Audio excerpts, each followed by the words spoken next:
Welcome to F1 Blogs on YouTube. Today we're going deep into the 2024 Formula One season. Okay. But more specifically, we're going to be talking about the teammate battles. Yeah. These are the really interesting duels where drivers have the same car. Right. So it's a real test of skill and strategy. Yeah, for sure. We're going to be using two great videos from Skyline Racing to guide us on this journey. Excellent. So buckle up, hit that subscribe button if you haven't already, and let's get started. I'm excited. So let's start at the back of the grid, shall we? With Sauber, who unfortunately ended the season last in the constructor standings. Yeah, it was a tough year for them. So it wasn't the most stellar year for Valtteri Bottas or Zhou Guanyu, was it? Not a dream season for them, no. But even with a car that's struggling, there are still fascinating dynamics between teammates. For instance, Bottas was generally quicker in qualifying, but Zhou managed to snatch some surprise points finishes. Yeah. His incredible driving guitar. Right. And that was a race where strategy and a bit of luck played right into his hands. Yeah, for sure. And what's even more interesting is that he actually finished ahead of Bottas in the driver standings. Yeah, he did. Now, for those unfamiliar with F1, the driver standings rank each driver based on their points throughout the season. Right. And the constructor standings rank the teams based on their points. Uh-huh. What do you make of Zhou finishing ahead of Bottas, even with Bottas having the edge in qualifying? Well, it tells you a lot about racecraft consistency and perhaps a bit about mindset when dealing with a difficult car, Yeah. Zhou seemed to really capitalize on opportunities, whereas Bottas, who's known for his speed, maybe let some points away.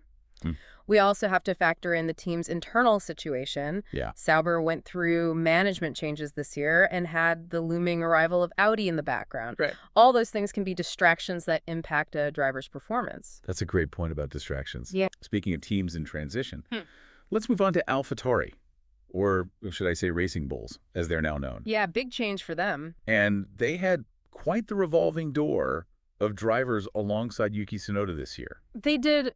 Daniel Ricciardo's return didn't quite go as planned, and he ended up being replaced by Liam Lawson mid-season, which, tough situation for any driver to step into. Right.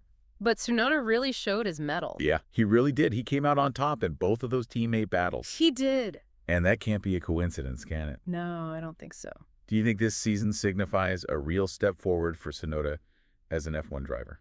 I think we're seeing Tsunoda mature before our very eyes. He's become more consistent, more calculated, and less prone to those rookie mistakes that we saw from him in the past. Right. He's also driving with a level of confidence that wasn't always there before. Right. This season, he's proving he belongs in that Red Bull driver program. Yeah. It's exciting to see a young driver finding his groove like that. Yeah. Now let's shift gears to Alpine, a team that had a roller coaster of a season. Yeah. Starting off poorly and then clawing their way back up the standings. They had a dramatic season, that's for sure. So Esteban Ocon started strong. He did. But then, interestingly, his performance dipped after it was announced that his contract wouldn't be renewed. That's interesting. Meanwhile, Pierre Gasly was a model of consistency even when the car wasn't at its best. Yeah, he really was. So it almost makes you wonder if Ocon's mindset was affected by, Yeah. knowing his future was elsewhere. It could be. And then Gasly, on the other hand, thrived under that pressure. Right. But we can't talk about Alpine without mentioning that explosive moment in Monaco, can we? Oh, the Ocon-Gasly collision. Yes. A prime example of how team dynamics and, dare I say, a bit of ego can lead to disaster. That incident had everyone talking, Right. And it raised a lot of questions about their ability to work together effectively as teammates. It's a reminder that F1 is as much a mental game as it is about driving skill. Oh, absolutely. Now let's move on to a team where the teammate battle was under intense scrutiny. Mercedes. The rivalry between George Russell and Lewis Hamilton, Yes. everyone was watching that. Exactly. Yeah. One of the most anticipated storylines of the season. Yeah. And it didn't disappoint. It did not. Especially with the added layer of Hamilton announcing his departure to Ferrari for 2025. Wow. Do you think the team shifted their focus towards Russell at all, knowing that he would be their main man in the future? It's hard to say definitively, Yeah. but there was certainly a sense that Russell had the momentum. He was consistently strong in qualifying, putting in some blistering laps. Yeah. Hamilton, on the other hand, had an uncharacteristically tough year. He did. Making some errors that we rarely see from him. He did seem to struggle to adapt to the new car. Yeah. And those unforced errors were certainly surprising to see from a 7-time world champion. Yeah, for sure. But even with those challenges, he still had moments of brilliance, didn't he? Oh, absolutely. Hamilton's talent is undeniable. But this season belonged to Russell. Yeah. He edged out Hamilton in their head-to-head battle. He did. It'll be fascinating to see how their rivalry evolves when they're on different teams, potentially competing for the championship. That's a tantalizing prospect, isn't it? It is. Two incredibly talented drivers going head-to-head for the ultimate prize. Can't wait to see it. Now let's switch gears to Ferrari, another team where driver announcements added a layer of intrigue to the season. Right. Carlos Sainz knew he was on his way out with Hamilton coming in 2025. Oh, yeah. So driver announcements can have a huge psychological impact. They really can. And in Sainz's case, we saw some strong races, in Australia and Mexico. Uh-huh. But his motivation seemed to fluctuate throughout the year. I can imagine. It's understandable knowing you're on your way out of the top team. Yeah, for sure. Meanwhile, Charles Leclerc seemed unfazed by all the commotion around him. He did. He had an outstanding year racking up victories in Monaco. Monza in the U.S. He drove with incredible focus and skill. Yeah. To perform at that level for Ferrari, with all the pressure and scrutiny that comes with it. Yeah. It's a testament to his mental fortitude. It really shows that he's a championship contender, doesn't it? Yeah, absolutely. Now let's head over to Williams, a team that unfortunately didn't have the strongest car on the grid this year. They did not. But even in a challenging car, Alex Albon consistently impressed me. He did. He's really stepped up as a leader within that team. Yeah. Squeezing every ounce of performance out of that car. He's so good at that. It's a shame Logan Sargent struggled so much that he was eventually replaced by Franco Colapinto. It is. And Colapinto had quite the debut, didn't he? He did. Raw speed, aggressive driving. Yeah. But also some costly errors. Right. A classic example of a rookie with raw talent who needs to refine his racecraft. He had those flashes of brilliance, but consistency and race management will be key to his development going forward. It's a steep learning curve in Formula One, isn't it? Yeah. Oh, yeah, it is. Okay, let's move on to Haas, a team that went through a major shakeup with the departure of both their drivers and their team principal. Right. It was a season of upheaval for them. So, but before we delve into that, let's give credit where credit is due. Yeah. Nico Hülkenberg had a stellar year. He did? He was consistently scoring points and putting in some very impressive qualifying laps. Yeah, he was quick. So Kevin Magnussen, though, had a tougher time keeping up, wouldn't you say? Magnussen did struggle to find the same consistency as Hülkenberg. Yeah. But Hülkenberg's performance this year was instrumental in him landing that coveted Audi seat for 2025. Right. Talk about a career resurgence. Yeah, exactly. And now Magnussen is moving on to endurance racing with BMW. Interesting. So it'll be interesting to see how both drivers fare in their new environments. Yeah. Now let's talk about a team that had a somewhat disappointing follow-up to a promising 2023 season. Aston Martin. Okay. So their performance this year did fall short of expectations. It did. But Fernando Alonso, as always, showcased his incredible racecraft. Right. Even with a car that wasn't quite up to par, he consistently brought home points. Yeah. He's a true master at extracting the maximum from any car he's given, isn't he? Yeah, he's incredible. Lance Stroll, though, had a rather lackluster season, leading to some questions about his future with the team. Yeah, he struggled to find the same level of performance as Alonso. He did? Alonso's experience and ability to adapt were evident throughout the season. Yeah, it really shows how crucial those intangible qualities are in Formula One. It does. And finally, we arrive at the reigning champions, Red Bull. Okay. Who faced their most challenging season in years. Yeah, it tested their dominance. It did. Max Verstappen still managed to clinch his 4th world championship title. It's incredible. Which is incredible given the challenges they faced. Right. But we also saw a different side of him this year. We did. A more ruthless and aggressive driver, perhaps driven by the fact that his dominance was actually threatened. Interesting. Yeah, winning can bring out a different edge in a competitor, especially when you're accustomed to being at the top, like Verstappen. Yeah. So he had to fight harder this year, and it brought out a different side to his driving. Sergio Perez, on the other hand, had his most challenging season since joining Red Bull. He really struggled to adapt to the RB20. Yeah. And the rumors that the car was being developed to suit Verstappen's driving style. Right. didn't help matters. Yeah, that's a tough situation for any driver. Right. When the car isn't working for you, it's incredibly difficult to perform at your best. And the tension between them was palpable throughout the season, wasn't it? It was. Definitely cast a shadow over the team's overall performance. Yeah, team dynamics are crucial in Formula One. Right. When there's friction between drivers, it can affect the whole team. And while Verstappen won the Drivers' Championship, Red Bull actually lost the Constructors' Championship this year. They did. Which must have been a bitter pill to swallow. Yeah. Especially after such a dominant run that they've had. For sure. It'll be fascinating to see how they regroup and rebuild for 2025. It will. Now, we've covered a lot of ground here. We have. But there's one team we haven't touched on yet, McLaren. Right, and their story is perhaps the most surprising of the season. I think so. From rebuilding to champions, McLaren's journey this season was one for the books. It really was. And their driver, pairing Lando Norris and Oscar Piastri, turned out to be a formidable force. They were incredible. They both secured race wins. They did. Consistently finished in the points and incredibly kept their damage costs to a minimum. Yeah. I mean, they were the most financially efficient team on the grid. That's amazing. Now, that's a stat that speaks volumes about their performance this season, doesn't it? It does. So let's dive a bit deeper into their individual performances. Okay. Lando Norris had a brilliant year. He did. But it seemed like he struggled at times under the pressure of a title fight. Yeah, that pressure can be immense, especially for a young driver like Norris. And we saw him make some uncharacteristic errors, particularly at the start of races. Yeah.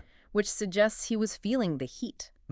Even with those challenges, he still secured the runner-up spot in the driver's standings. He did. Which is a massive achievement. It is. So if Norris can learn to manage that pressure and maintain his consistency, he could be a serious title contender for years to come. Absolutely. Now let's talk about his teammate, Oscar Piastri.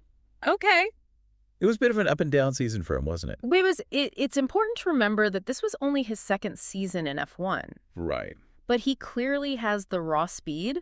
But his race pace was inconsistent. He had some standout performances like in Baku and Hungary. Yes. Where he was untouchable. Yeah. But then in other races, he seemed to vanish into the midfield. Right, and those peaks and troughs in performance ultimately cost him third place in the championship. Yeah, consistency is key in F1. It is. And it's something that Piastri will need to work on. So while Norris ultimately won their teammate battle, it sounds like Piastri has enormous potential. Oh, he absolutely does. Right. If he can iron out those inconsistencies and find that week in, week out pace, yeah, he'll be a force to be reckoned with. He will. Definitely got the talent and the right team around him to achieve great things. It's going to be fascinating to see how he develops next year. It certainly will be. As we've gone through all these teammate battles. Yeah. One thing that strikes me is how driver announcements and team dynamics can really shake things up. It's true. We saw it with Alpine, Ferrari, even Red Bull this year. Right. It's almost like a psychological game within the race itself. It really is. It's a great point. Yeah. Formula One isn't just about driving fast, is it? Yeah. It's a mental game. Yeah. A strategic battle. And a team sport. Right. All rolled into one. And sometimes those off-track elements can have just as big an impact as what happens on the track. Absolutely. Another theme I've noticed is the importance of having a car. That suits a driver's style. Right. And Sergio Perez's struggles at Red Bull this year really highlighted that. It's crucial when a car is developed to favor one driver over the other. It can create a significant disadvantage. Yeah. Perez is a very capable driver. Right. But if the car isn't working for you, it's incredibly difficult to perform at your best. It is. And that, in turn, can lead to tension within the team. Right. Which could be detrimental to everyone involved. Exactly. We saw those tensions play out at Red Bull. Yeah. And to a lesser extent at Alpine with the Ocon-Gasly collision. Right. It's a reminder that Formula One is ultimately a team sport. Yeah. And the relationships within the team can make or break a season. Couldn't have said it better myself. Okay. So let's revisit Haas for a moment. Okay. They had a year of transformation. Yeah. With a new team principal, a technical partnership with Toyota. Wow. And, of course, saying farewell to their driver lineup of Nico Hülkenberg and Kevin Magnussen. Right. Big change. It was a significant year for Haas. It was a real turning point, I think, for the team. I agree. So Magnussen played a crucial role in the first half of the season, supporting Hülkenberg's push for points. He did. But as the season progressed, Magnussen seemed to find his footing, and the battle between them became more intense. Yeah, it's good to see. It seemed like that mid-season break really helped Magnussen regain some confidence, But ultimately, Hülkenberg was the standout performer for Haas. Yeah, he was. His consistency, his racecraft, and his qualifying pace were truly impressive. Very impressive. It's no wonder he earned that Audi seat for 2025. Yeah, his performance was remarkable. He was a consistent point scorer, and he really maximized the potential of the Haas car. Now let's turn our attention to Aston Martin. Okay. A team that entered the season with high hopes, but didn't quite live up to the hype. Yeah, they had a challenging year, no doubt about it. They did. But Fernando Alonso, even at this stage of his career, amazing, demonstrated his incredible experience and determination. He consistently scored points, even when the car wasn't performing at its best. Yeah, he's a true legend of the sport. He is. And his ability to extract the maximum from any car. It's remarkable. It's truly remarkable. He's a master of racecraft. He is. And his consistency is something that young drivers can learn a lot from. Absolutely. Unfortunately, Lance Stroll had a season riddled with errors. He did. And a lack of pace compared to Alonso. Yeah. It seems like no matter what they tried, they just couldn't find that sweet spot with the car for Stroll. Right. And when you're consistently underperforming, the pressure mounts. Yeah. And it can be difficult to break out of that cycle. Confidence is so crucial in Formula One. It is. And when you lose that confidence, it can be hard to regain it. Very true. And that brings us back to Red Bull. Okay. The team that began the season as champions, but faced some harsh realities along the way. It was a tumultuous year for them, with internal conflicts, key personnel departures, and a car that wasn't as dominant as in previous seasons. It was despite all that Max Verstappen still managed to secure his 4th World Championship title. Incredible. It's an incredible achievement, and it shows his sheer talent and determination. It does. But we also saw a different side to Verstappen this year. We did. A more ruthless and aggressive edge, perhaps fueled by the fact that his dominance was under threat. Right. You know, when you're used to winning easily. Yeah. And then suddenly you're facing challenges. Yeah. It can change your approach. Right. So Verstappen had to fight harder this year. He did. And it brought out a different side to his driving. Sergio Perez, on the other hand, had his most challenging season with Red Bull. He did. Struggled to adapt to the RB20. Right. And those rumors that the car was being developed to suit Verstappen's style didn't help matters. No, it's never easy being the teammate of a dominant driver. Yeah. Especially when the car seems to be tailored to their preferences. So Perez is a talented driver, but he wasn't able to consistently extract the same performance as Verstappen. No, he wasn't. And the tension between them was evident throughout the season. It was. And ultimately contributed to Red Bull losing the Constructors' Championship. It did. A bitter end to a season that started with so much promise. It's a reminder that even the most dominant teams can be vulnerable. Yeah. Formula One is constantly evolving. Right. And the competition is fierce. Yeah. You can never afford to rest on your laurels. It really is a sport where you have to constantly adapt and innovate to stay ahead of the game. Absolutely. You know, looking back at all these teammate battles, Yeah. It's incredible how much the human element plays into the outcome. Oh, it's true. You know, driver announcements, team dynamics, car development that favors one driver's style. Right. I mean, these things can make or break a season. Absolutely. It's what makes Formula One so captivating. Yeah. It's not just about the cars and the technology. Right. It's about the people behind the wheel, the strategies they employ, and the complex relationships within the teams. Yeah, it's that human element, the drama, the rivalries. Right. That makes it so much more than just racing. Absolutely. It's a sport with layers upon layers of complexity. It certainly is, and it's that complexity that keeps us coming back for more year after year. It does well, expert speaker. This has been an incredible deep dive into the 2024 F1 teammate battles. It has. Thank you so much for sharing your insights and expertise with us today. It was my pleasure. Always a joy to dissect these rivalries and delve into the nuances of the sport. And to our viewers, thank you for joining us on this deep dive. Thanks for watching. Don't forget to check out Skyline Racing's YouTube channel for their fantastic F1 content, which formed the basis for our discussion today. Their analysis is always top-notch, and their videos are a great way to stay up to date on all things Formula One. They are. And of course, if you enjoyed this deep dive, hit that subscribe button and turn on notifications. Yes. So you don't miss any of our future episodes. Do it. And be sure to share this video with your fellow F1 enthusiasts. Spread the word. Let's spread the love for this amazing sport. It is amazing. Until next time, keep those racing engines roaring. See ya. Yeah, he's got a bright future ahead of him for sure. He does. All right, so let's circle back to Haas for a second. Okay.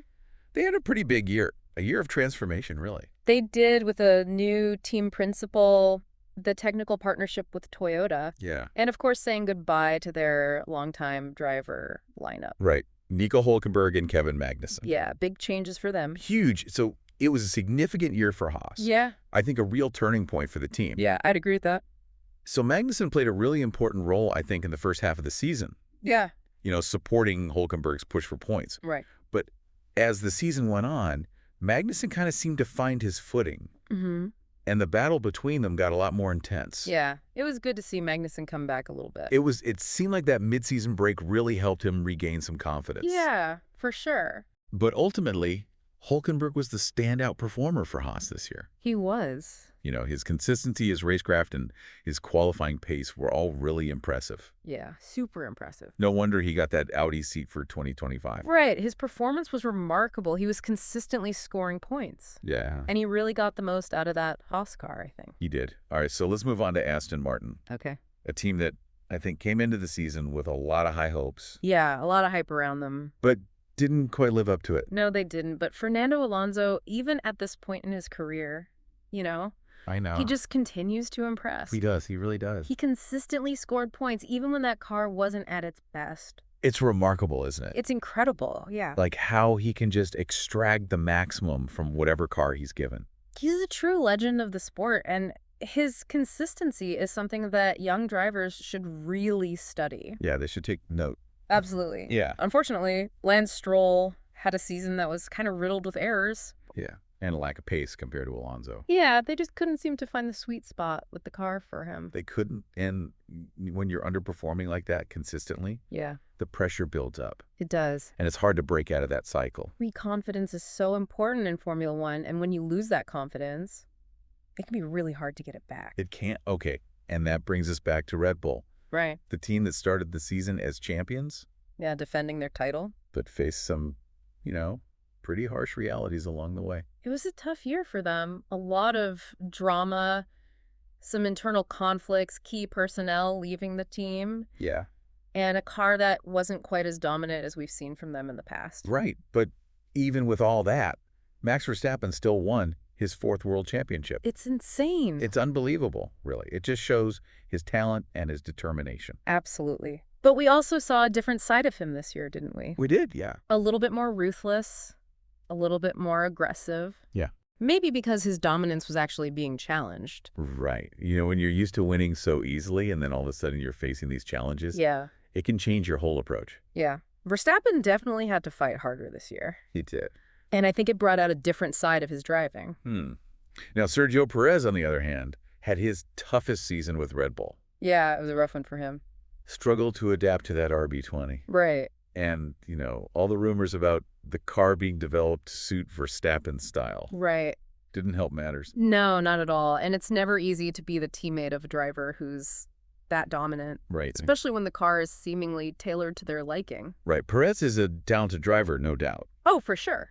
But he just wasn't able to consistently match Verstappen's performance this year. No, he wasn't. And the tension between those two is pretty obvious throughout the season. It was. Yeah, and I think ultimately it contributed to Red Bull losing that Constructors' Championship, which had to be a tough pill to swallow for them after such a strong run. Yeah, definitely. So it'll be really interesting to see how they kind of regroup and rebuild for 2025. For sure, because Formula One is constantly evolving. It is. Your competition is always getting tougher. Right. You can't just rest on your past successes. No, you can't. It's a sport where you have to constantly be adapting and innovating to stay ahead. Absolutely. And I think that's what makes it so exciting to watch. Yeah, looking back at all these teammate battles. Yeah. It really is incredible how much the human element factors into the outcome. Oh, it's huge. Driver announcements, team dynamics, car development that favors one driver. Right. All these things can completely change the course of a season. For sure. And that's what makes Formula One so captivating. It does. It's not just about the technology and the cars. It's about the drivers. Yeah. Their strategies